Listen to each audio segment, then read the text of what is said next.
Dans ce camp de réfugiés au Bangladesh, de nombreux Rohingyas portent les stigmates d'années de répression en Birmanie. Mohamed Sultan, 30 ans, est un ancien agriculteur.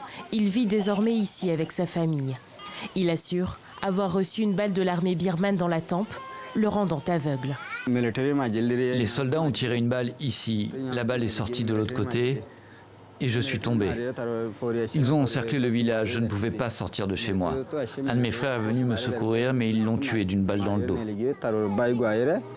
Des victimes de tout âge. Minara n'a que 8 ans.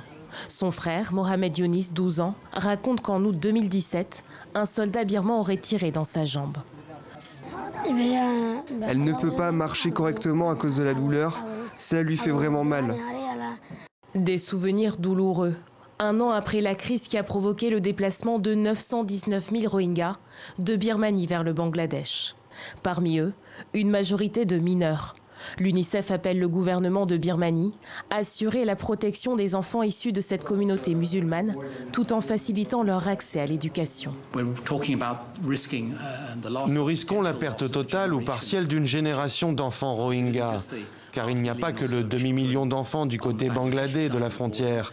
Dans l'état d'Arakan, il y a ceux dont l'accès à l'éducation est variable, voire très limité. Se pose aussi la question du retour des Rohingyas en Birmanie.